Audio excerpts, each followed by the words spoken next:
Bonsoir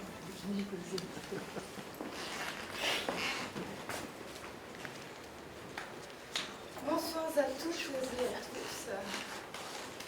Nous allons commencer puisque le temps vraiment est millimétré ici aussi. Je suis très heureuse de présider, de discuter cette soirée avec Marie et Patrick ce soir pour présenter le livre Shakespeare à mal aux dents, qui est un livre à propos dans la traduction. Mais d'abord, je vais vous présenter Marie et Patrick, qui sont tous les deux des traducteurs, enseignants à l'INALCO, et alors du bulgare pour Marie et du coréen pour Patrick, aussi traduisant de ces langues. J'ai utilisé d'ailleurs le mot traduisant. C'est un mot important dans ce livre. Et aussi Patrick et Marie du côté de l'édition, toi c'est Actes Sud, une collection. Donc 3 domaines qui sont cités dans ce livre et qui ont à faire dans ce livre, puisque l'objet de ce livre est de considérer la bon, je mesure mes mots parce que tout est mesuré dans ce livre, mais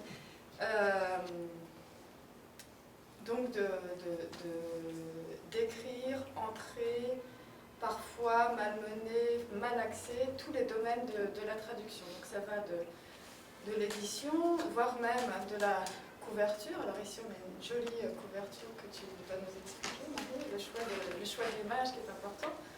Donc l'aspect produit, le produit que représente le livre, jusqu'à le traducteur dans son quotidien, dans sa pratique, la traduction dans son histoire. Marie, tu as écrit un livre sur l'histoire de la traduction avec Antoine Chalvin et... Antoine Chalvin, celui-ci, tu veux dire? Oui, histoire de la traduction, parce que... Exactement. Ce livre est absolument splendide puisqu'il tend vraiment à entrer dans toutes ces portes que soulève le grand mot de traduction, qu'on va aussi voir dans ce livre sous le mot de traduire. Alors vous allez nous expliquer quels sont ces mots choisis, traduire, traduisons. Mais d'abord, je voudrais souligner un point important de ce livre et pour lequel moi je suis vraiment enchantée, c'est que c'est un livre très drôle. D'ailleurs, vous pouvez le voir avec ce titre, et du début avec ce titre à la fin, puisque c'est la dernière phrase. La dernière phrase est assez drôle d'ailleurs. Shakespeare a mal aux dents. Et si je vous cite la dernière phrase de mémoire, c'est « Nous ne sommes pas sédentistes ». Alors, pour entrer en matière, je dirais pourquoi Shakespeare et c'est quoi cette histoire de dents avec Shakespeare? Alors, moi, étant donné que le titre est la trouvaille de Patrick, je vais le laisser en parler. Mais d'abord, je voudrais vraiment souligner, vous remercier tous, ça fait très très plaisir de vous voir et d'en revoir. Et puis aussi souligner que cet ouvrage, sans beaucoup d'entre vous et sans beaucoup d'autres qui ne sont pas là, il ne serait pas né. Notre ouvrage, on le souligne, il y a tout un collectif qui se cache ou qui n'est pas caché, puisque nous remercions bien sûr ceux qui ont contribué. Mais nous avons mis beaucoup à contribution aussi nos étudiants de 3 années différents. Voilà. Alors, Shakespeare à mal aux dents, ça comme c'est à toi, Patrick, donc je te laisse expliquer. Déjà, Patrick rit avant de prendre la parole. Non, quand on trouve un truc, bonjour à tous, quand on trouve un truc rigolo, il faut le relire 1 an après. Et si on rit encore, c'est que c'est vraiment bon. C'est que c'est bon. Et au bout, ça fait... On ne va pas donner d'âge. Enfin, ça fait pas mal d'années que je fais ce boulot. Et c'est vrai que je reconnais qu'il y a un certain nombre de moments où on se laisse aller.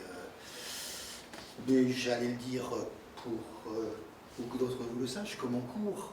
Si on peut dire une chose de façon amusante, plaisante, comique, détournée, plutôt que de dire la même chose de façon totalement sinistre, Je ne vois absolument pas de raison de jouer au professeur. Il n'y a qu'à s'acheter une cravate, se mettre au fond, parler dans le micro. Tous les étudiants dormiront.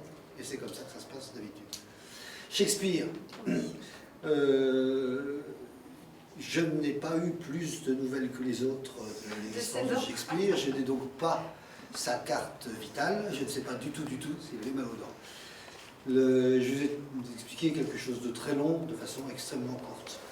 La traduction, ce que nous appelons, nous, d'ailleurs, dans la tradition d'Henri Béchenique, le traduire, c'est-à-dire que ce n'est pas quelque chose de constitué, c'est un mouvement, c'est un work in progress. Le traducteur ou la traduction est un métier qu'on considère comme un métier très solitaire, très isolé, très enfermé. Or, même si, oui, effectivement, s'il fallait chronométrer le temps de travail d'un traducteur dans l'année, les moments de solitude sont infiniment plus grands et infiniment plus importants que les moments où nous rencontrons nos pairs ou nos étudiants. Et nous, là je rejoins entièrement Marie, nous avons eu la chance d'avoir des M1, M2 très intéressés et qui nous ont permis de dépasser ce problème principal qui plombe toute la tradition de la traduction. 99% des traducteurs sont persuadés qu'ils traduisent de la langue. Nous pensons que nous traduisons de la littérature. En langue, certes, mais quand vous faites votre liste des courses en disant il faut que j'achète 3 côtelettes, vous faites aussi de la langue.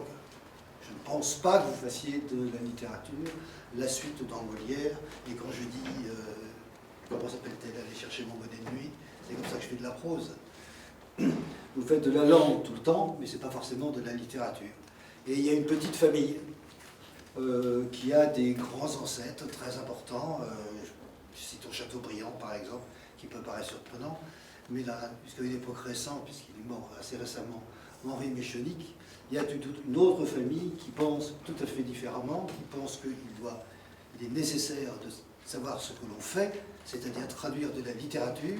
Question suivante, parce qu'on n'a rien réglé, qu'est-ce que c'est la littérature? Qu'est-ce que c'est que cette littérature? Est-ce que le mot littérature en français prend compte des lettres iraniennes ou thaï? Et tant qu'on n'a pas répondu à cette question, on se fout de la gueule du monde. Et comment sait-on qu'on a répondu à cette question? Quand on a eu la radiographie de la dentition de Shakespeare. C'est-à-dire qu'on a lu le texte en fonction de toutes ces affleurements, ces répétitions, ces rythmes, ces champs sémantiques, etc. Tout ce qui apparaît dans un texte et qui fait qu'aucun texte, jamais au monde, même le plus génial, n'a jamais été un texte univoque, en valeur. Chaque mot de Hugo ou chaque mot de Shakespeare n'est pas génial. Il n'y en a pas beaucoup, mais n'empêche que nous qui sommes ces lecteurs, nous qui sommes ces auteurs en français, le premier titre du livre c'était « Je suis Shakespeare », c'était encore pire. Le traducteur, quand il est dans la langue propre à Shakespeare, donc dans la littérature, il peut, lui, suivre exactement les changements d'intensité, comme on voit ça dans les films, quand le héros va mourir, là, ça veut dire qu'il est mort. Et bien, quand un texte est absolument égal et plat, c'est qu'en fait, il ne signifie pas. Voilà le début du titre Shakespeare en même temps. Après, c'est notre travail. Et donc, moi, j'ai eu la trouvaille du début. Maintenant, c'est Marie qui fera le roman, parce que c'est elle qui a trouvé le dentiste. Mais elle a des enfants en bas âge. Ça, oui, nous ne sommes pas ces dentistes, donc c'est pas à nous de décider que ici, la répétition, elle fait pas bien, elle fait pas assez française, ou bien, et donc on va pas l'enlever, on va pas arracher cette dent, etc. Alors vous êtes, merci d'abord pour cette réponse. Vous êtes rentré déjà dans ce qui est abordé dans une seconde partie du livre, c'est-à-dire où est vraiment le travail du traducteur, c'est-à-dire savoir lire, comme tu l'as dit.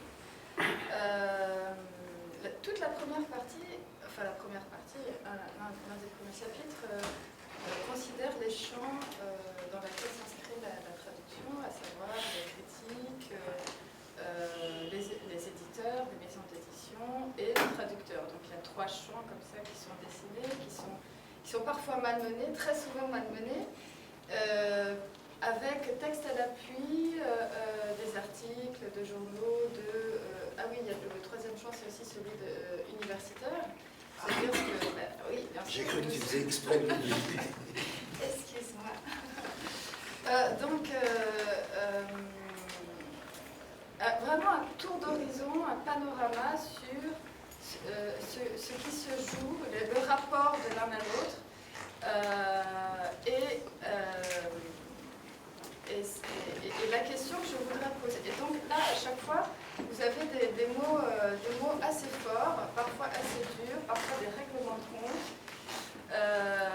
Tout ça avec texte et témoignages à l'appui. Vous osez citer les personnes que vous dénoncez, on va dire, ou critiquez, avec des arguments, etc. Ce ne sont pas des personnes. Ce sont des attitudes. Bon, oui, c'est vrai. Et pour moi, donc, il y a la question de la nécessité de ce livre qui prend, et je me suis rendu compte vraiment en le relisant cette fois-ci, presque une valeur de manifeste. Quelle a été la nécessité d'écrire ce livre et est-ce qu'il peut avoir valeur de manifeste à vos yeux? La nécessité, je pense que effectivement, quand on a des étudiants devant nous qui arrivent et qui, 99%, si ce n'est 100%, ils arrivent avec cette idée d'abord qu'ils traduisent des langues. On leur demande ce qu'ils traduisent, forcément c'est une langue. Avec toutes les idées, toute la doxa en fait, toutes les normes, ça dépend comment on va appeler ça, on ressent une nécessité profonde alors, non pas de vouloir les convertir, mais de leur montrer qu'il y a peut-être une autre manière d'envisager de traduire. Et donc en fait l'architecture de ce bouquin, c'est en 2 grandes parties effectivement. La première partie, eh bien, c'est la traduction que l'on oppose au traduire. La traduction étant pour nous la manière dont est envisagée effectivement la traduction, dont elle est traitée par les traducteurs eux-mêmes, par le champ de la critique, par le champ universitaire et par le champ des éditeurs. Et puis nous essayons de proposer, nous, ce que c'est que le traduisant, le traduire. Patrick a déjà amorcé en fait avec traduire, tout ce que le mouvement, mais c'est plus qu'un mouvement. J'ai remarqué aussi qu'on avait un passage où c'est extrêmement, c'est dit très précis ce que l'on envisage pour traduire. Donc oui, c'est vrai qu'on avait besoin de ce manifeste qui, à mon avis, dans beaucoup de points, n'a pas perdu son actualité en plusieurs années. Pour d'autres points, j'ai l'impression que mais peut-être que je suis trop optimiste, on a souvent parlé avec Patrick, il me semble que notamment le champ de l'édition me semble changer un peu. Oui. Et finalement, ce qui est assez étrange pour nous, c'est de voir que tous ceux qui tiennent à leur prétendu effacement, à leur prétendue humilité, qui n'en est pas une vraie évidemment, à leur prétendu statut ancillaire, même s'ils le disent sur le mode de l'ironie, etc. Mais n'empêche que les traducteurs sont sont les premiers finalement à être dans l'effacement du traduire, de la traduction, etc. Je peux lire un petit passage à ce sujet. Donc, de ce que dit la critique et ce qui est pour nous traducteurs, parce que j'imagine ici dans le public vous êtes en partie, voire une majorité de traducteurs, on s'y retrouve. C'est-à-dire qu'il y a toutes les questions qu'on se pose, à savoir ou qu'on ne se pose pas justement, sont abordées dans ce livre. Et notamment face à la critique, voici ce que disent Patrick et Marie. Le travail de traduction est donc clairement résumé comme, donc là ce serait un critique qui parlerait, comme une adaptation habile qui mettrait à la portée du lecteur français l'univers épique chinois. Le journal Libération, quelques semaines plus tard, consacre lui aussi une quinzaine de lignes aux 3 royaumes, mais sans aucune mention du travail de traduction cette fois. Ce n'est bien sûr qu'un exemple parmi beaucoup d'autres. d'absence de toute mention de la traduction, voire du nom du traducteur, dans une critique de littérature chinoise parue dans la presse. Ne serait-ce que dire dans ce livre, il y a nécessité, mais vous allez encore plus loin que ça, il y a nécessité de voir apparaître sur le livre l'auteur, je l'ai dit, de la traduction. C'est pour ça que je parle de manifeste, c'est s'affirmer en tant qu'auteur et dans un panorama comment on peut dire ça, médiatique, ou même plus que ça va au-delà de vous parler aussi d'autocensure, de toutes ces choses qu'on pense automatiquement quand il s'agit de traduction, alors qu'on n'a même pas réfléchi. Ce sont vraiment des présupposés énormes que Patrick et Marie cassent de manière très directe et très autoritaire parfois. Mais ça fait beaucoup de bien d'entendre ça, justement. Excuse-moi, si je peux me permettre à l'appui. Écoutez, regardez par exemple ce que... Alors, j'ai vu que le lien n'était plus actuel, donc ça veut dire qu'ils ont changé. Ils ont changé leur manière, mais voilà par exemple, vous avez un master de traduction... À Angers, moi aussi je voulais citer ce passage. Alors, le master de traduction à Angers, voilà le programme. Là, un extrait. Écriture et traduction. Ce cours propose aux étudiants du M1 un accompagnement stylistique à la traduction, comment alléger les styles, équilibrer les phrases, viser l'élégance de l'expression, traquer les constructions contraires à l'esprit de la langue d'arrivée. Vous connaissez l'esprit de la langue, vous ? Enfin. Éviter les choses trappes du lexique, les répétitions, les redondances, maîtriser quelques subtilités grammaticales. Comment lisser la langue pour qu'elle ne sente pas la traduction. En fait, quand je disais que la plupart des étudiants arrivent avec... C'est exactement ça, parce qu'on n'arrête pas de leur inculquer qu'ils ont dans la tête. Et donc, on essaie, nous, de leur montrer qu'il y a une autre manière d'envisager les choses, ce qui fait que, très souvent, au bout d'un an, on voit bien, il y a une confusion, mais une confusion qui est absolument positive. À partir du moment où il y a confusion, ça veut dire qu'ils sont en train de se dire « Oh là là, il y a quelque chose qui ne va pas ». Il y a deux strates là qui sont en opposition. On m'a dit quelque chose, on montre autre chose, et puis ensuite on voit qu'en M2, souvent ça y est, ils commencent à pouvoir prendre leur autonomie par rapport à ce clash. Je vais bien évidemment exactement dans le même sens, mais en rebondissant sur le mot manifeste et sur le mot détaillé avec autorité. Tu penses à brutalité que je l'ai entendu jusqu'ici. C'est pas comme ça, ça. J'admets les deux. Et nous plaidons totalement non coupables. Quand on joue à 99 contre 1, on a le droit de tricher et de prendre le ballon avec les mains. Voilà. Et de donner un grand coup de pied dans les roubignoles, ça, ils ne sont plus que 98. Pourquoi est-ce qu'il y a deux parties? Et c'est vrai que c'est une sorte de compromis théorique qui est difficile à dire, parce qu'il y a une partie légèrement sociologique, bourdivienne, si vous voulez, et ensuite, en laminant la traduction telle qu'elle se pratique dans l'université, la presse et l'édition, c'est la traduction même, nous en arrivons à cette théorie du traduire qui est un mariage réussi à mon avis, on en discutera, puis ça vieillira de toute façon, entre l'approche poétique méchénicienne et la sociocritique duchétienne telle que je la pratique. Mais le côté manifeste, le côté rentre-dedans, le côté bourre-pif, les choses comme elles sont, il ne vient pas de nous.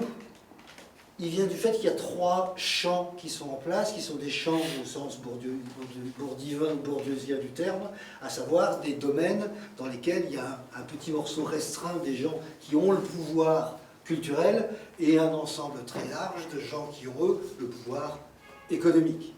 Dans la littérature, ça se voit, les lecteurs de la Pléiade et les lecteurs de la littérature de gare ne sont pas les mêmes. Mais ils ont des pouvoirs de décision les uns et les autres. Et en ce qui nous concerne, le champ littéraire nous envoie du... ne vous mêlez pas Shakespeare, vous ne savez pas qui vous êtes là pour vous occuper de l'ainsi nommée littérature, l'ainsi nommée écriture. Combien de fois ici, est-ce qu'il y a quelqu'un ici qui n'a pas entendu au moins 100 fois dans sa vie qu'il ne fallait pas faire de répétition? S'il y en a un, je saute par la fenêtre. Au nom de quoi au nom de quoi? Et en nous plus, quand nous qui traduisons, nous nous trouvons face à des langues qui, elles, sont des langues à répétition, qui adorent ça, qui n'arrêtent pas d'en remettre et d'en remettre et d'en remettre, qui ne veulent absolument pas de pronom personnel et qui répètent tout le temps le nom du personnage qu'on est en train de suivre, qu'est-ce qu'on fait? On coupe chez le coiffeur? Eh bien, cette traduction-là est à la coiffure, ce que la coiffure militaire est à la coiffure. Voilà. C'est bien dégagé derrière les oreilles. Or, avec l'université, il en va de la même façon. Honnêtement, vous avez fait souvent autre chose que thème version sous le nom de traduction? Ou alors une trad, une deuxième trad, et puis la trad du prof qui est la bonne? Je vois que je... Reste effectivement l'édition. A priori, nos pires ennemis, ceux qui ne veulent pas nous payer, ceux qui veulent décider à notre place, ceux qui mettent la couverture à notre place, ceux qui répondent à notre place à la question que nous posons dans ce livre, qui traduit quand on traduit? Quelles sont toutes ces choses qui interviennent? Ces idées toutes faites, ce passé simple qui est littéraire. On écrit au passé simple, c'est tout, c'est comme ça. Bon, et là, c'est pas moi qui écris, c'est on. Donc il n'y a pas de raison qu'on paye, il n'y a qu'à payer on directement. Il y a un sacré compte en banque. Et heureusement, depuis que les traducteurs ont pris leurs affaires en main, depuis que les traducteurs ont commencé à exiger un statut, et la France a été le premier pays à avoir un statut de traducteur, qui est maintenant copié dans le monde entier, appliqué, non, copié, pareil. En France, hélas, beaucoup travaillent en dessous des prix. Mais il commence à y avoir un certain nombre d'éditeurs qui comprennent qu'il y a une valeur traduction, une valeur ajoutée du traduire, et que ça vaut la peine. On en est encore, hélas, aux exemples terrifiants cités par Marie, où même le nom du traducteur n'y est pas. Et dans les articles qu'on trouve dans la presse, évidemment, trouver le nom du traducteur, il faut se lever de bonne heure. Mais, comme tu le dis très bien d'ailleurs à un moment dans le livre, vous avez tous acheté la 5e de Karajan, ou la 9e de Furtwängler. Vous n'allez pas chez le marchand de disques, ça existe encore les disques. Les jeunes, aidez-moi. Vous n'allez pas acheter la 5e de Beethoven, vous allez acheter la 5e de Karajan. Imaginez qu'on mette sur la couverture, en aussi gros que le nom du traducteur, la Hamlet de Morus. Vous imaginez le truc? Là, vous allez le retrouver dans Paris façon plus. Là, c'est sûr. Bon. Et c'est quoi la différence? C'est quoi la différence?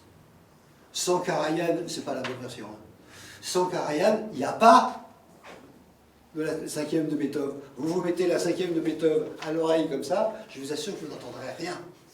Eh bien, sans le traducteur français, la traductrice française, la traduisante française, il n'y a pas de Shakespeare. Nous sommes Shakespeare en français. Point à la ligne. Si je peux permettre de rebondir sur quelque chose, parce que l'histoire des couvertures, on parlera de cette couverture après, mais il se trouve qu'en ce moment, je fais une expérience qui est... J'essaie de le prendre avec beaucoup de recul. Une expérience un peu douloureuse, c'est-à-dire qu'il se trouve que j'ai traduit un livre du fin 19e siècle, et au début j'étais très contente, puisque c'est un livre qui est, dans lequel la langue bulgare est extrêmement multilingue.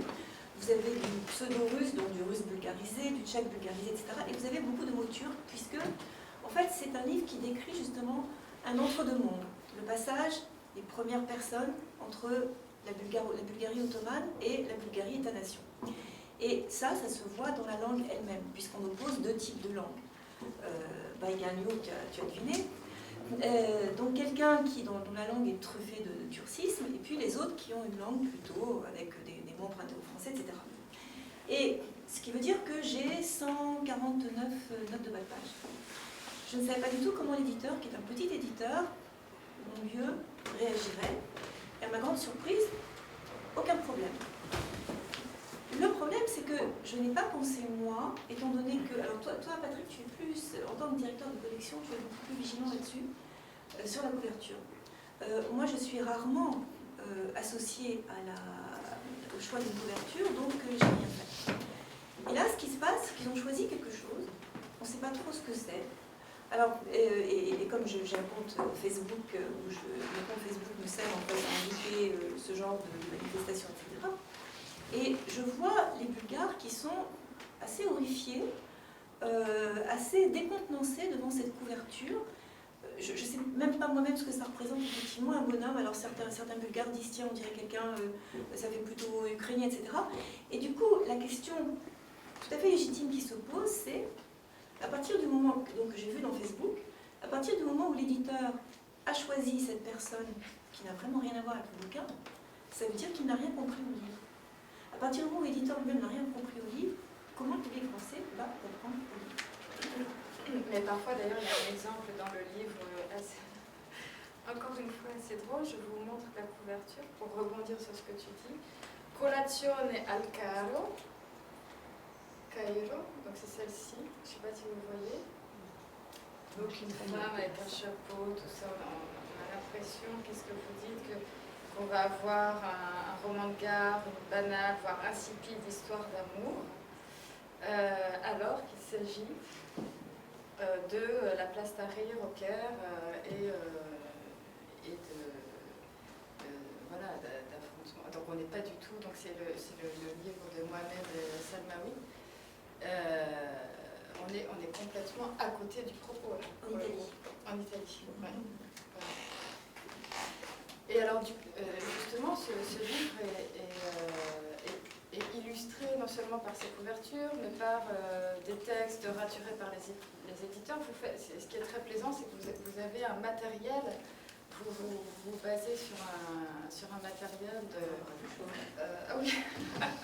pioché et d'expérience personnelle, enfin de votre expérience de traducteur, d'éditeur et en effet d'enseignant dans ce master. Vous rentrez vraiment dans tous ces présupposés, vous les cassez, alors, et tout ça avec beaucoup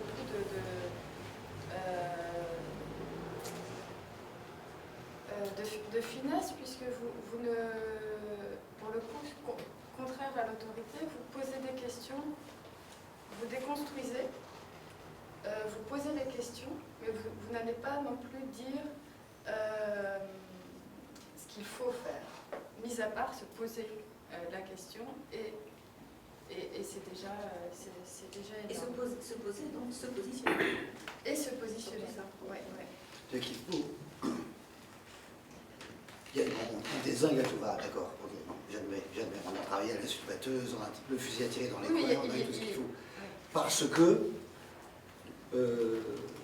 tout l'exemple que nous prenons de couverture, de rythme, de bas de page, tout un travail sur la note de bas de page. Montre que le texte n'est plus là. Bon, là, on a le droit de tirer dans les coins. Dans un deuxième moment, oui, c'est pas négatif, positif, première partie, deuxième, troisième partie, on passe pas le bac. On ne dit pas comment il faut traduire. On vient de montrer comment il ne fallait pas traduire, c'est valable pour nous aussi. Mais on dit surtout, maintenant que vous prenez le crayon avec l'autorité en disant « ça y est, j'y vais, je suis Shakespeare », ben vas-y, fais-le et dis-nous pourquoi tu le fais. Tu intervertis des mots, tu enlèves une virgule, tu supprimes une répétition, ok, pas de problème, on n'est pas armé. Mais pourquoi? Est-ce que tu es capable de me dire pourquoi? Et une grande leçon auquel nous arrivons, je crois que nos étudiants ont fini par comprendre, c'est que la traduction, il faut apprendre à la lire. Il faut lire des bouquins en traduction comme des bouquins en traduction. En disant, je suis en train de lire ce livre-là, qu'est-ce qu'il avait en tête, le traducteur? Et 2-3 pages suffisent pour se vous apercevoir qu'il n'avait rien en tête, qu'il allait vous faire un truc en français. bien français, sans problème, Et il n'embêtera personne. Voilà. Mais ce sont des questions qu'on se pose à nous-mêmes.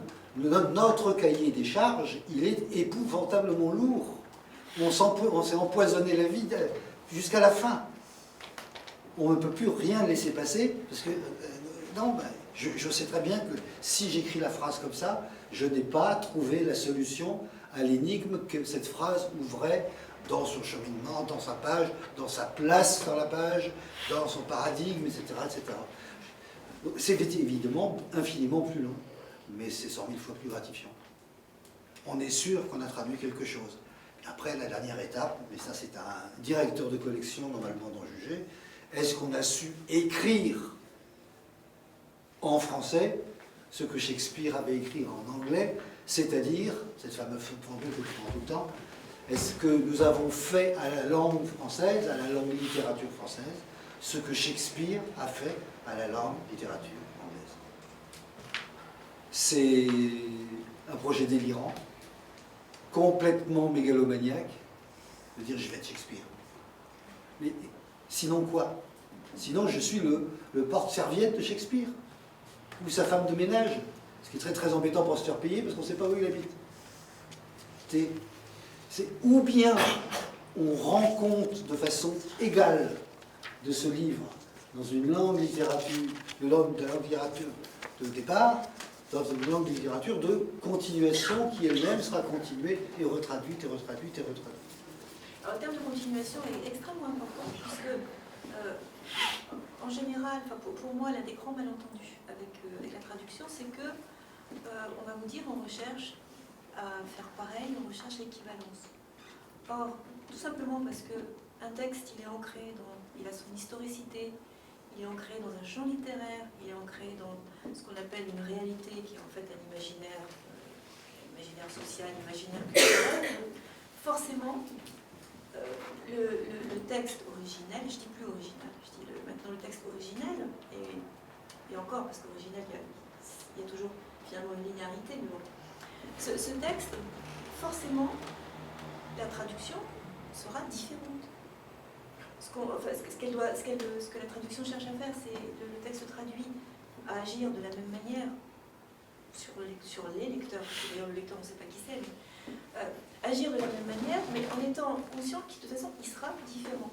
Et que vouloir trouver les équivalences, vouloir faire pareil, de toute façon c'est pas possible. Et ça engendre toute une kyrielle justement d'autres malentendus, dans la mesure où lorsque ceux qui cherchent des équivalences, qui sont plutôt dans une mouvance linguistique, forcément ne trouvent pas l'équivalence, ils vont vous dire que voilà, il y a des pertes entre le texte et sa traduction. Moi, je m'érige de plus en plus vraiment contre cette idée de perte et plutôt accepter sereinement que de toute façon, oui, on essaie d'agir de la même manière, de faire, comme Patrick rappelait ce que je dis toujours, c'est de méchonique, mais que de toute façon, non, c'est pas le même texte, c'est une évidence. Oui, tout en sachant que si vous traduisez, vous pouvez traduire par votre chèvre sa patte arrière gauche, il y aura du sens. Il y aura du sens. Quoi que vous traduisiez, même en faisant n'importe quoi, le texte produira du sens. Un sens complètement délirant, un sens fou, un sens tout ce que vous voulez, mais ça produira quelque chose. C'est en ça qu'il faut être prudent et en même temps très très exigeant pour la traduction. C'est qu'une non-traduction, ça n'existe pas. Non seulement c'est ultra majoritaire, non seulement la quasi-totalité des traductions sont des traductions inacceptables, mais elles ont l'air, elles ressemblent totalement à des traductions. Si vous supprimez d'un texte toutes les répétitions, ça ne se voit pas. C'est ce que Béchenique appelle les crimes invisibles. L'immense majorité du mal qu'on fait au livre originel, ou au livre commencé, enfin, il y a différents concepts, l'immense majorité des crimes qu'on produit, ils sont invisibles, on ne les voit pas. Il n'y a pas des flèches qui clignotent en disant « Attention, ici, grosse connerie ». Et tout ça vient d'un principe de base qui est fondamental. c'est fondamentalement qui touche à ce qu'on appelle la littérature. La littérature, pour la sociocritique, c'est la mise en forme de la littéralité sociale. C'est-à-dire que nous vivons dans un monde d'histoire. Nous, ici, maintenant, à Paris, en 2018. Et les écrivains fabriquent leurs œuvres dans ce nuage d'histoire. Mais quand vous traduisez un texte, vous partez d'un monde comme celui-là en Iran, et vous arrivez à un monde comme celui-là en France. C'est-à-dire que vos lecteurs, ils ne vont pas faire 18 ans d'études de farsi avant de lire votre livre. Il faut que votre travail, il faut que votre livre, il faut que votre présentation, il faut que votre typo, tout le paratexte, soit à disposition du traducteur de façon à pouvoir signifier et fabriquer. Pourquoi la colazione, le petit déjeuner le petit déjeuner au Caire, ce breakfast at Tiffany, qui raconte les massacres de la place Tariq. Bon. Et la couverture, c'est breakfast at Tiffany. Je veux dire, moi, je ressens des envies de meurtre. Je suis pour le rétablissement de la peine de mort en traduction. Et donc, il faut absolument, impérativement, obligatoirement, légalement, que tout le paratexte appartienne au traducteur. Or, non seulement le traducteur, s'il n'est pas directeur des collections, ou s'il n'a pas épousé la petite sœur de la grand-mère de n'importe qui dans la maison d'édition, n'a pas accès à tout ça. On lui demande de traduire un livre en texte. C'est-à-dire que non seulement il a à traduire un livre, mais à se mêler de rien d'autre, mais en plus on lui enlève des moyens. Vous n'avez pas le droit à la couverture, vous n'avez pas le droit à la 4e de couverture, vous n'avez pas le droit à la préface, sauf si c'est pas vous, et que c'est quelqu'un de connu. Vous n'avez pas le droit aux notes en bas de page, etc., etc. Autrement dit, le livre que vous traduisez, le texte que vous traduisez, il dispose déjà de moins de moyens que le texte de départ, que le livre de départ, alors que vous devriez au contraire disposer de plus. C'est un traducteur qui n'a pas le pouvoir d'orienter, discuter, alors on n'est pas obligé de se battre tout le temps, de faire partie du pouvoir de décision de sa couverture, se voit déjà amputé d'un bras. Essayez de traduire avec un bras en moins, je ne vous conseille pas. Et pour moi, traduire maintenant, en fait, c'est tout cela. C'est-à-dire que je ne conçois pas, je pense que dans l'activité de traduire, on devrait la concevoir dans ce qu'on imagine en général être traduire, c'est-à-dire, voilà, traduire le texte, bien. Mais pour moi, traduire, c'est ça, plus effectivement, forcément la postface ou la préface, peu importe, plus effectivement les notes, plus tout, enfin, tout ce qui donne en fait à mieux connaître tous ces, le champ littéraire, l'imaginaire, social, l'historicité, etc., sans laquelle un texte n'est pas audible. Mais je dirais qu'à la limite d'ailleurs, il y a des phénomènes intéressants. J'ai lu il n'y a pas très longtemps un livre écrit il y a 2 ans par une écrivaine bulgare qui maintenant met beaucoup de notes de bas de page parce qu'elle sait que son lectorat, surtout s'il est jeune, ne connaît pas grand-chose en fait à son propre vécu. J'ai en tête évidemment plutôt tout ce qui s'est passé sous le communisme. Et donc une écrivaine bulgare qui écrit son texte pour des Bulgares et qui met énormément qui écrit beaucoup de notes de bas de page pour expliquer donc tout ce que nous faisons en tant que traducteurs. On voit bien aussi qu'à l'intérieur même d'un champ littéraire, la lisibilité, il peut y avoir une intraduisibilité. On parle toujours de l'intraduisibilité entre les langues en mettant en cause les traducteurs, mais il y a déjà une intraduisibilité au sein d'une culture donnée. Alors, je reprends la parole pour dire que tout ce discours, et on entend bien ce soir, donne, avec la force qu'il a, donne énormément d'encouragement quand on est traducteur. très fort, et on se sent plus isolé, comme tu disais, le traducteur est tout seul, etc. La deuxième partie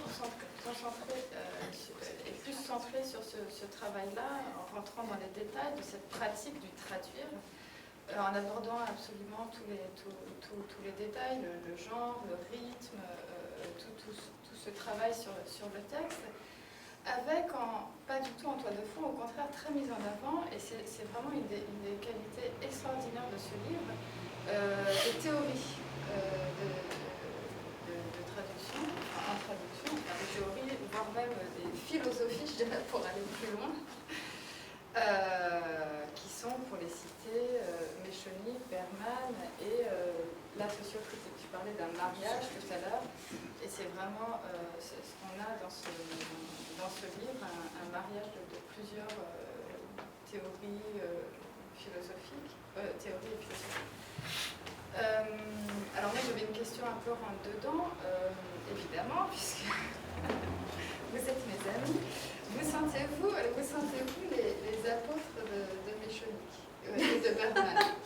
C'est la réponse que m'a posée un collègue et ami il n'y a pas très longtemps, Étienne, je ne sais plus, il y a 3 jours.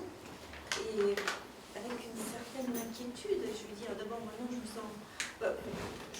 sens ni apôtre, ni je sais pas. Non, pour le dire très simplement, il se trouve que pendant longtemps j'ai traduit de manière plutôt intuitive, donc sans faire ce que je n'imagine plus, c'est-à-dire que ce n'était pas une pratique réflexive. Je me posais des questions, mais pas tout à fait les mêmes questions, évidemment. Et c'est tout simplement en lisant. Alors, j'avais commencé, je me souviens, à lire, parce que quand j'ai commencé à réfléchir, il n'y avait pas Internet, il n'y avait pas Google, etc.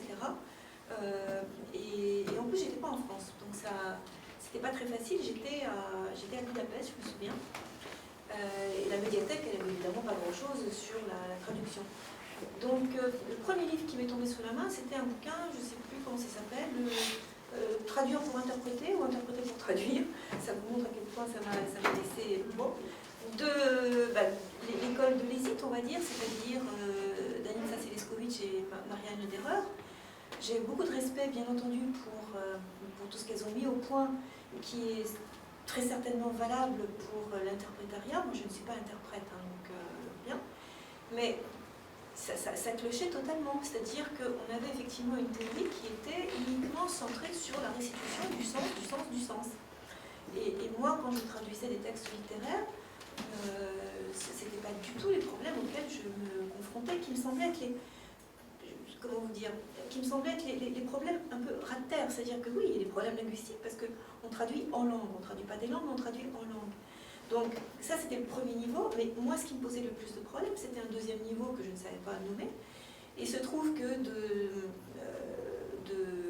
bibliographie en bibliographie, etc., je suis arrivée sur Méchonic. Et Méchonic, ça a été d'abord par la manière qu'il a de s'exprimer, qui est une manière polémique, et je dirais, alors autant le Méchonic comme critique de traduction, je suis moins fan, parce que je trouve que là, il se laisse un peu emporter, et qu'il pourrait avoir, si je peux me permettre de dire ça, il pourrait avoir peut-être une analyse plus poussée que l'on trouve dans le Méchonic lorsqu'il n'est pas dans la critique de traduction.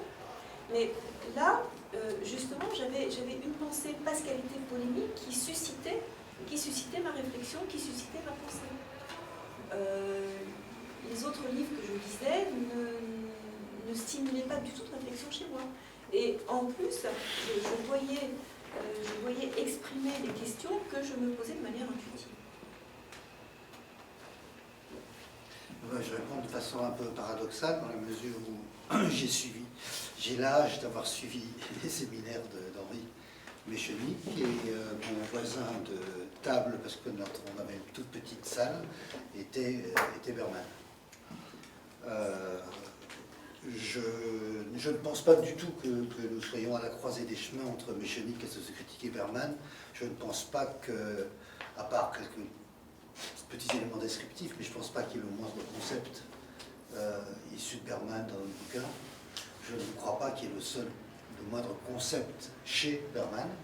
C'est un excellent lecteur, en particulier de la littérature allemande. C'est un très très très grand lecteur de Walter Benjamin, mais je ne vois pas, il pense contre. Il utilise le travail de Michenik, qui lui était le grand penseur du contre, c'est-à-dire il tire sur tout ce qui bouge. Moi j'ai appris énormément avec Michenik, j'ai appris que la traduction existait, que c'était pas thème version, qu'on avait le droit de faire autre chose, qu'on n'était pas obligé de s'emmerder comme un rat mort, de rendre le lundi matin un travail de thème version à un prof qui allait s'emmerder comme un rat mort, lui aussi allait corriger. Et donc ça allait l'énerver, qu'il allait mettre des mauvaises notes. Mais disons que depuis beaucoup plus longtemps, et à la même époque, puisque tout ça se passait à Paris 8, à l'époque, à la grande époque révolutionnaire, j'ai aussi rencontré Claude Tuchet et j'ai fait mes premières armes en sociocritique et j'ai continué depuis parce qu'il me semble personnellement que la sociocritique permet de rendre compte à la fois de la lecture-écriture, avec un trait d'union, de la lecture-écriture, du traduire. Quand vous avez lu effectivement les désengages auxquels se livre Michenik sur les traductions comme celle d'Elsa Triolet ou quelques autres, qui sont fort réjouissantes, il faut dire ce qui est, on se pose tout de suite la question, il y a une note en bas de page, mais rappelle quand même que ça s'est fait il y a 50 ans. Et qu'il y a 50 ans, ce que tu dis, c'est ni dissible, ni lisible, ni audible.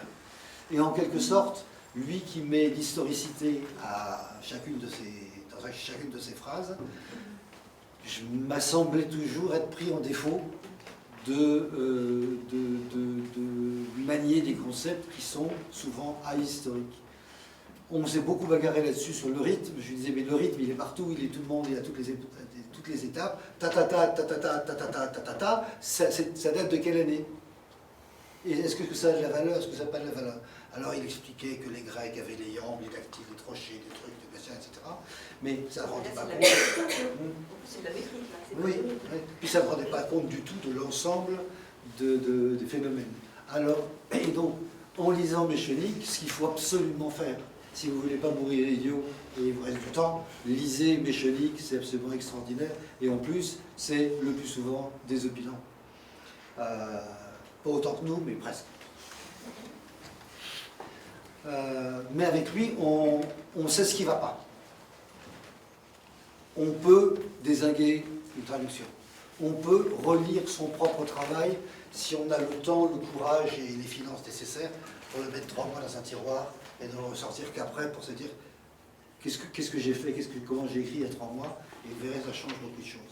Alors que la sociocritique, à mon avis, et il me semble que le livre le démontre, permet de donner des outils pour travailler. Pas des boîtes à outils, hein, pas des trucs passe-partout, mais des façons de savoir si réellement le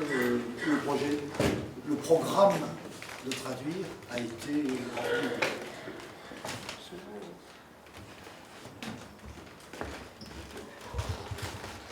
Alors, je crois qu'on a fait le tour du livre.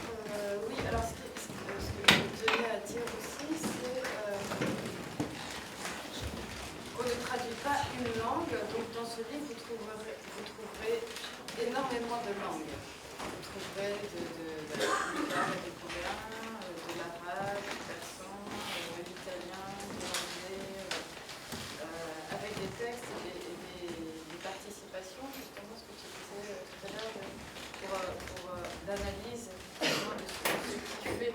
ce qui fait où se trouve le texte, l'enjeu du texte, dans cette partie-là. Excusez-moi, ce qui n'a pas facilité du tout la tâche de Nathalie Bretzner, que je voudrais remercier particulièrement parce que vraiment c'était un travail compliqué sur ce texte, pour des tas de raisons. Et il a mis du temps à sortir, mais c'est grâce à vous, Nathalie. Absolument. Merci encore. Pas seulement par la multiplicité des textes, Mais je veux dire que nous, on n'a pas facilité la vie avec nos exigences de couverture, de reproduction, etc. C'était particulièrement tordu à mettre en page.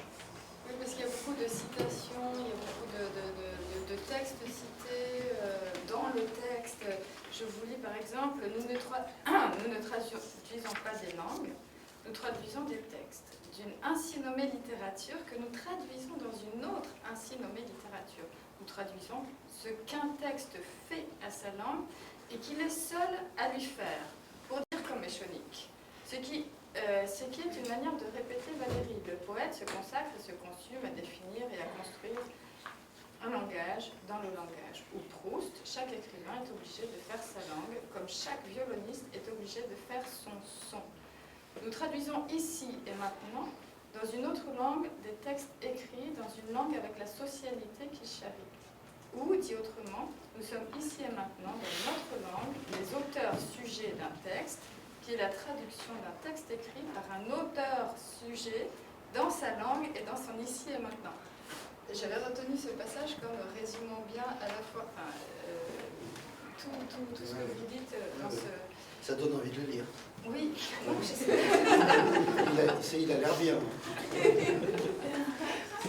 Alors avant de donner la parole au public, parce que c'est vrai que j'avais une question sur le public que vous voulez. Finalement, elle est assez bête, ma question, puisqu'on voit bien quel est le public ici ce soir. Puisqu'il y a énormément de choses, hein, vraiment vous abordez, je ne sais pas d'ailleurs quel sujet vous abordez qui touche des fois au moins à la traduction. Mais si les auditeurs de ce soir avaient quelques enseignements principaux à retenir de votre livre, quels seraient-ils Non, je sais, c'est tout. Moi, j'ai un élément de réponse. Lire mes Échonique, d'abord, c'est très important.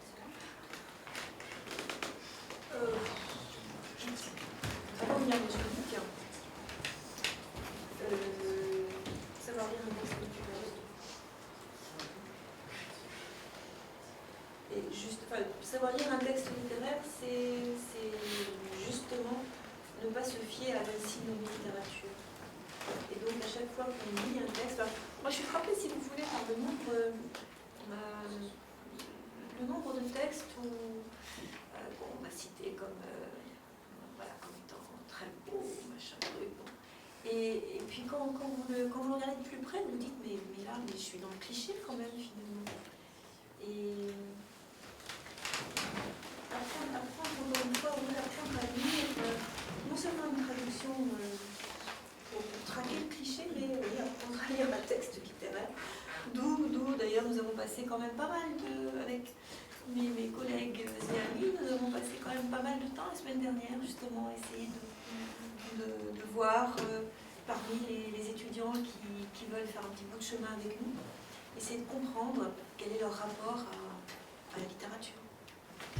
Et c'est aussi ce que j'évoquais comme force de ce livre qui donne confiance en tant que traducteur, c'est oser forcer cette langue française. Et c'est ce concept d'étranger qui vient forcer la langue. Alors, moi, je ne suis pas d'accord du tout avec ce terme de forcer. Pourquoi justement d'accueillir, comment tu dirais là? Il y a tellement de potentialités, c'est plutôt aller, au lieu de se censurer par des normes, aller voir toutes les potentialités, les essayer, les creuser, etc. Mais l'idée qu'on force la langue, qu'on lui fait violence, je ne supporte pas. Oui, non, ça je comprends ce que tu veux dire, mais c'est déjà se forcer soi-même, parce qu'il y a tout un passage sur l'autocensure qui est absolument passionnant. Le premier criminel, finalement, c'est nous-mêmes. Attention. Et c'est en ça que je dis, ce livre fait du bien parce qu'il ouvre vraiment les vannes, un air frais, où nous, en tant que traducteurs, si on n'avait pas fait ce coup de chemin, même si on l'avait fait, on trouvait énormément d'informations, mais au moins on se donne du courage et je sais pas comment dire ça, oui, pour aller vers contrer cette autocensure qui est très très forte. On voit bien les étudiants en TRL dans ce séminaire, les premiers ennemis sont chez eux, enfin, dans leur façon que vous appelez, vous, l'ainsi nommée littérature française, mais qui fait appel à des années de scolarisation où on a répété ça, etc. Pendant des moments. Donc c'est là où ce livre fait énormément bien, parce que ça a l'air bête, mais ne serait-ce que poser un doigt sur une évidence, c'est ce que vous faites, vous posez des doigts sur des évidences, mais vous les analysez dans tous les sens pour les déconstruire et les réouvrir. C'est ce qu'on a essayé de faire. Dire, là, maintenant, nous, on est auteurs, donc ce sera au lecteur de nous dire si notre force de conviction a été suffisante. J'ai eu le sentiment, à travers les séminaires, qu'elle l'était, et que les étudiants qui étaient prêts à se flanquer par la fenêtre à la fin de la première séance, petit à petit, déjà revenaient, enfin on était armés, donc c'était déjà rentré, mais ils commençaient à comprendre que on parle de quelque chose. À la limite, être inscrit comme ça en début d'année à un master de traduction, quand on n'a pas fait de traduction, ni de traduire évidemment, encore moins, dans ces années de licence, c'est à nous, profs, que ça pose une question. Je dis, non, mais qu'est-ce qu'ils viennent chercher là? Ils veulent se taper 1 an de version thème avec nous, et dans des langues qu'ils ne connaissent pas, ça ne peut pas être ça la raison. Et donc c'est qu'il y a quelque part, maintenant, dans l'air du temps, cette nouvelle façon de discuter de la traduction. Il y a des endroits où elle s'enseigne à l'envers. Bon. Il y a des endroits où le traduire s'enseigne, qui se développe. Il y a, c'est pas encore majoritaire, mais le nombre d'universités littéraires qui ouvrent des masters de traduction, comme ils veulent, ne cesse d'augmenter, parce que de toute évidence, il y a une question. Ça ne peut pas dire qu'ils donnent la même réponse que nous, hein, ne vous inquiétez pas, dès que vous sortirez d'ici, vous entendrez dire beaucoup de mal de nous, encore plus de mal de nous, mais nous ne lâchons pas sur le fond. Je suis tout à fait désolé, je vais encore répéter le génie. Vous n'avez jamais lu Shakespeare. Vous avez lu des traductions de Shakespeare, que vous le vouliez ou non.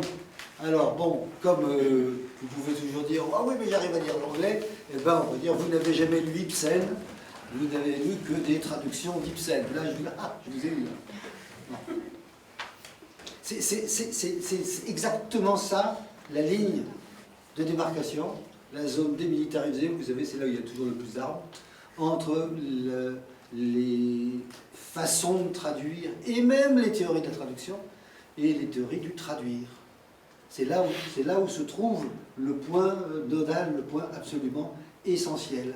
Vous ne faites pas une œuvre française qui tombe du ciel, mais vous faites une œuvre française. Et si ça ne se voit pas, c'est que vous avez effacé tout ce qu'il y avait dans le texte. Si votre correctrice, vous savez, habituelle, si vous avez chez un éditeur suffisamment grand pour pouvoir se payer les correcteurs, vous renvoie votre manuscrit sans aucune remarque, là vous serez très très content parce que vous avez gagné une semaine de boulot. Mais vous pouvez vous dire, c'était écrit en si bon français que ça, sans la moindre faute, sans le moindre accroc. Il n'y a pas un mot qui nécessitait une note en bas de page. Il n'y a pas une phrase où il y a 3 fois le même mot. Ça ne s'est jamais arrivé dans le texte. J'ai écrit un texte, j'ai traduit un texte finlandais qui se traduit mot à mot en français exactement. Ça, c'était l'idéal de Chateaubriand, c'est qu'on puisse le mettre derrière une vitre. Bon, mais ça a donné naissance à une pensée différente. Si le texte que vous avez dans les mains ne vous gratte pas, ne vous chatouille pas, ne vous énerve pas à un moment ou à un autre, c'est que ce texte présente un problème.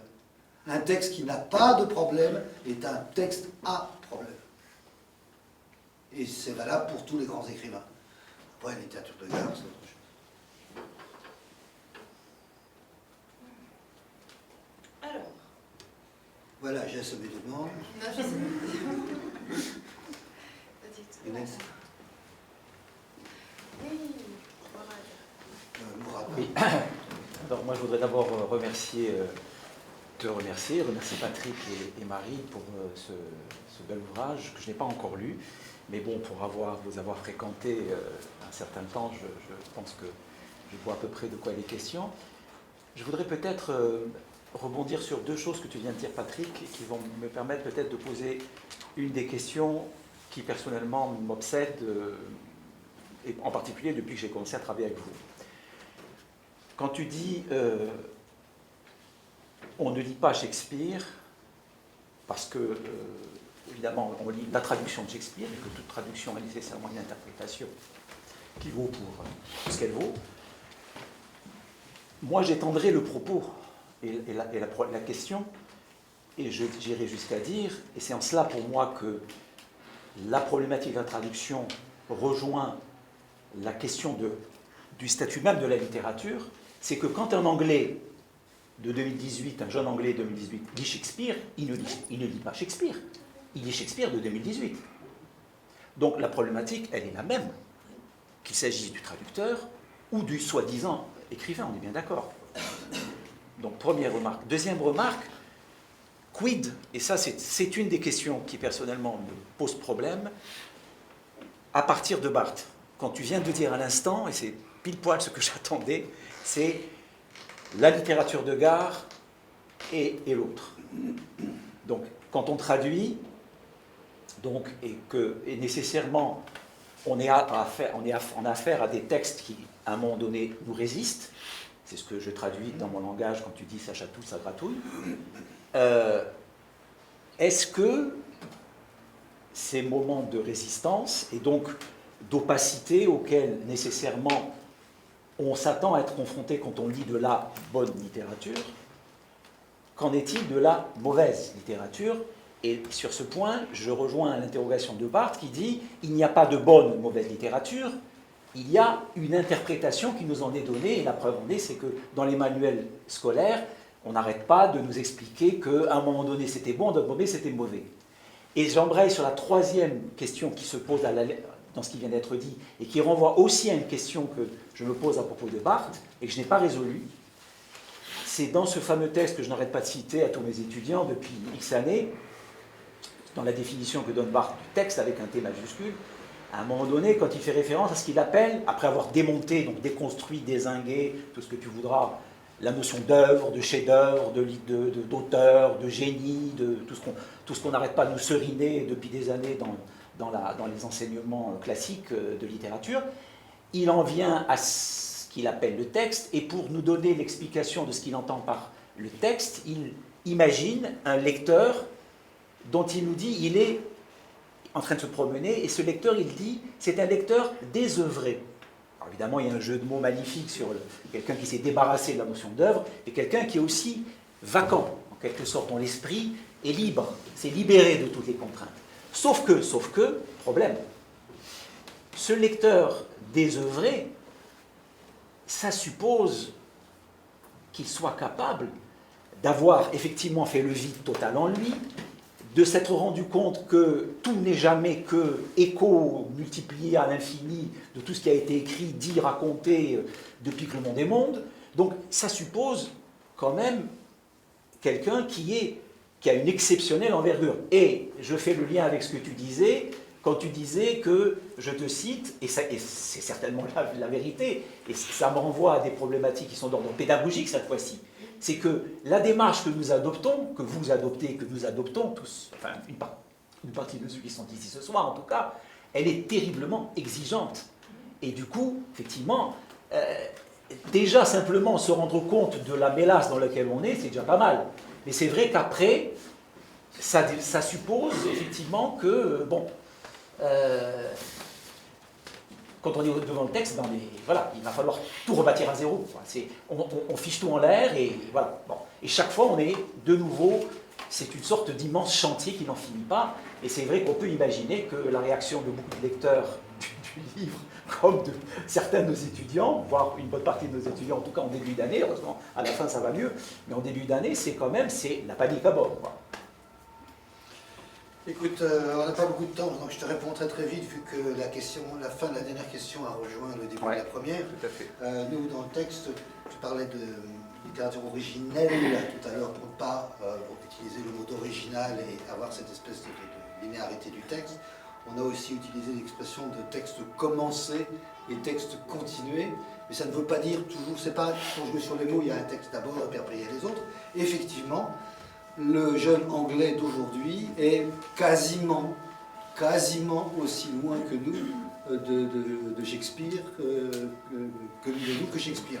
Et je dirais même plus, un anglophone, un Français qui étudie l'anglais, qui a étudié la grammaire élisabéthaine et tout, est bien mieux à même à lire Shakespeare qu'un Anglais d'aujourd'hui, si tant est qu'on ne conduise pas au fouet à la salle de théâtre pour l'écouter. La deuxième chose, littérature de gare, je laisse de côté, j'ai fait une thèse sur le roman populaire, je n'ai aucun mépris pour la littérature de gare. C'est simplement un jour Duché qui disait à quelqu'un qui faisait cette différence, je n'aurais pas dû la faire aussi rapidement, entre la bonne littérature et la littérature populaire ou mauvaise. Bon, vous dites que Fantomas, c'est de la littérature populaire mal écrite. Qu'est-ce que ce serait Fantomas bien écrit? Eh bien, vous viendrez, vous avez fait 3 copies, vous venez dans 7 ans, puis vous me répondrez. Et quant au lecteur désœuvré, là, il faut rentrer dans le bouquin, et ça répond aussi à la deuxième question. Nous nous appuyons sur ce que la sociocritique appelle la triade, c'est-à-dire l'information, l'indice et la valeur, à savoir que tout ce qui apparaît dans un texte, toutes les manifestations qui sont dans un texte, relèvent d'un sens premier qui n'a aucun intérêt, c'est la traduction du sens, c'est le dictionnaire. Ensuite passe au niveau indiciel, c'est l'encyclopédie, c'est le savoir qu'il faut générer. Et donc, pour ça qu'il faut que nous voulons notre quatrième de couverture, nous voulons nos notes, nous voulons nos postfaces, nous voulons notre préface, parce que c'est comme ça que le lecteur français pourra être iranisé par le texte. Et enfin, il y a ce que le texte sécrète, lui et lui seul, avec les mêmes mots que nous tous, mais arrive à en faire des valeurs. Le rouge et le noir, c'est pas très compliqué à comprendre en français. Seulement, dans ce texte-là, le rouge et le noir sont arrachés aux autres couleurs du monde qui n'existent plus. Ce n'est donc pas le rouge et le noir, c'est le rouge de Stendhal dans ce roman et le noir de Stendhal dans ce roman. Après, on pourrait aller très loin. Oui. Oui, c'est-à-dire, je pense à la façon dont Henri Michoni avait ironisé sur le célèbre vers de Saint-Jean Perse. Voici le train du monde, j'en ai que de bien en dire. Il trouvait l'exemple d'une célébration gratuite d'un monde problématique qui fait haut de part. Je vais pasticher Perse, de Michoni. Je dirais que voici un beau livre, je n'ai que de bien en dire. J'ai eu le bonheur insigne de le lire en version électronique. D'abord, il y a un effet d'écriture et de multiplicité. Franchement, bravo Marie et Patrick ont réussi à donner un nouvel exemple très réussi de l'écriture à 4 mains, à 2 personnes. Nous sommes toujours très fascinés par l'aventure, l'expérience de Deleuze et de Guattari. Voilà un nouvel exemple, une pensée à 2 très bien agencée, fluide, se complétant. Et comme ils ont eu la générosité d'inviter d'autres contributeurs à participer, mais bon, il ne faut pas exagérer, c'est-à-dire ceux qui ont participé, outre que Marie et Patrick au livre, ça dépasse dans la totalité à peine 40 pages. Donc c'est rien par rapport à ce qu'ont fait Marie et Patrick. Mais quand même, ce geste généreux, je dirais même efficace, a fait que parfois il y a une écriture à 4 mains, parfois il y a une écriture à 14 mains. Donc cet effet de multiplicité qui convoque toutes les cultures, ça, un premier signe de pluralité, et l'autre signe, c'est par les questions traitées. Notre chère Pauline s'est arrêtée de droit, et je suis d'accord avec elle, sur la question ou la dimension de l'ironie, de la violence, de la brutalité qui s'assume. Mais il y a, mais il y a aussi la pluralité des questions traitées, la sociologie, on a parlé de marché du livre, critique du marché des livres, critique de la politique éditoriale, critique de la façon dont l'enseignement traditionnel conçoit la traduction. C'est quand même scandaleux hein, de dire qu'il faut qu'une traduction ne sont pas une traduction. Donc la violence se justifie, si violence il y a, par le fait qu'il ne faut pas imaginer que l'autre camp est neutre ou pacifique. Il y a de la violence froide. Dire qu'une traduction doit ne pas sentir la traduction, c'est une grande violence. C'est une façon de vraiment de grossir l'imagination de plusieurs générations. C'est-à-dire que tu ne peux pas exister. Voilà. Ici, vous vous rappelez l'ironie par laquelle, l'ironie malvenue, par laquelle a été reçue des grandes créations traductives comme celle de Klossowski, traduisant l'Énéide, ou d'autres. Là, on voit que l'autre camp n'est pas neutre non plus. Donc, polémique, on ne voit pas, mais il n'y a pas que cela. Voilà. Merci. Absolument d'accord, et merci d'avoir resignalé que nous avons beaucoup de passagers clandestins dans notre livre, qui ne sont pas clandestins, les noms sont marqués, mais nous avons utilisé l'approche et les travaux de certains collègues ici présents et de certains étudiants aussi, qui étaient bien plus à l'aise que nous sur certaines langues, quoique en général ça allait très bien. Il n'y a que 25 langues. Annerie mise à part, ça montre aussi que 90% de ce qu'on peut dire une traduction ne dépend pas du fait de parler la langue ou pas. Ceux d'entre vous qui nous ont aidés et qui parlaient la langue, et vous avez été jusqu'au bout du raisonnement, et pas nous, parce qu'on était vraiment largués dans un certain nombre de cas, il n'empêche que 90% de ce qu'il y avait à en dire, avec la méthode que nous mettons en route, se déplier devant nos yeux. Donc c'est vraiment un journal, un livre quadrumane. Alors tu as dit qu'on était 14, ça fait quoi? Parfois.